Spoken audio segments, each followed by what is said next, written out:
Welcome to the Glitch Report, your daily marketing botcast.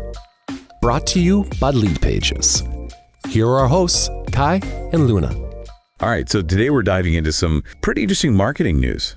Okay. There's been some pretty big developments in social media, especially how they're handling links. Yeah, I've noticed. We're also going to dig into some drama in the WordPress world. Seems like there's some tension brewing between automatic and independent developers. Interesting.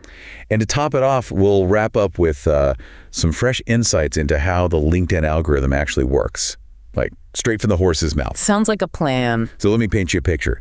You just published an amazing blog post or, created this awesome video. Right. Naturally, you want to share it everywhere, get people to click that link, and maybe even head over to your website. Yeah, for sure. But lately, some platforms are making that a bit more challenging. Definitely seen that. Like take X, for instance, the platform formerly known as Twitter. Right. They've started slowing down the loading times for links to external websites, specifically ones that they see as competition. Yeah, it's almost as if they're trying to trap users within their own ecosystem. Right, like keep them engaged with their own content and ads instead of letting them, explore the wider web. Makes you wonder about the control these platforms have, doesn't it? Like how much power they wield over the flow of information. Yeah, it's a bit concerning. On a brighter note, though, Facebook seems to be holding steady. No noticeable throttling of external links there, thank goodness. Yeah, that's good to hear. And speaking of good news, Instagram just rolled out a pretty big update. Oh yeah, they're finally letting us add multiple links to our bios. No more link tree, hallelujah. It's a huge win for creators and businesses. Makes it so much easier to connect with our audience. It's funny, though, how that contrasts with Threads. Right.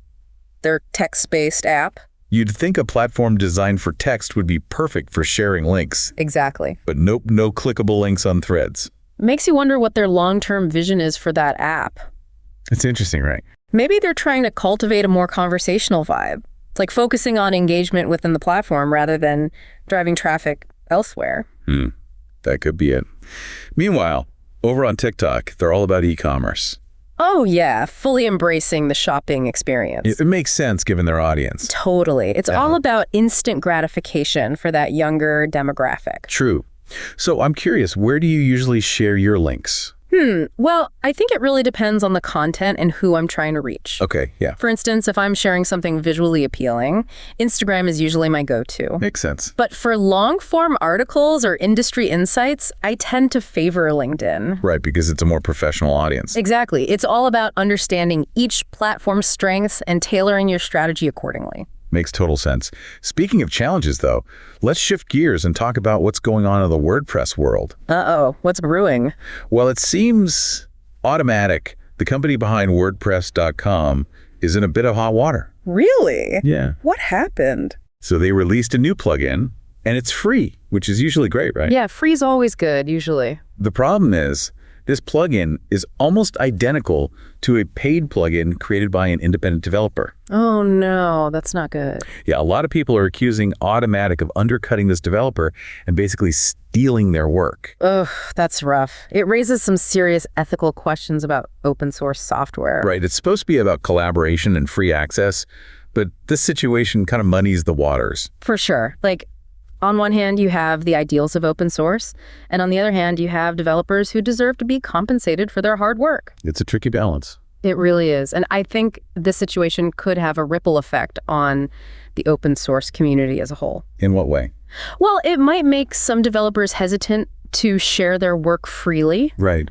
They might start opting for alternative licensing models that offer more protection. That makes sense. It'll be interesting to see how this all plays out. Definitely. It's a situation worth following closely. All right, well, let's switch gears again and talk about something a little more strategic. Okay, I'm intrigued. Let's dive into the mysterious world of LinkedIn's algorithm.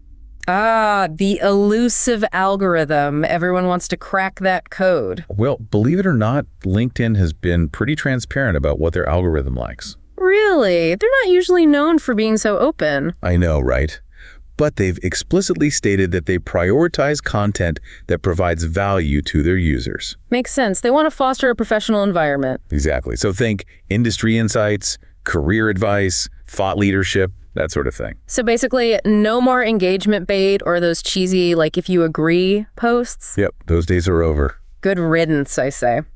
What about ads? Any insider tips on how to make those work on LinkedIn? Yeah, actually. They've emphasized the importance of tailoring your ads to the platform, like make them visually appealing and relevant to the professional context. Okay, so no more generic banner ads. Yep. You got to be smarter than that. Got it. And then there's this whole thing about engagement groups. Ah, the open secret. I've heard whispers about those. How do they work exactly? Well, it's basically a group of people who agree to like and comment on each other's posts to boost visibility. So a little bit of artificial engagement to get the algorithm's attention? You could say that, but hey, everyone's looking for an edge. I guess so. Yeah. But ultimately, I think the best way to succeed on LinkedIn is to genuinely provide value to your audience. Couldn't agree more.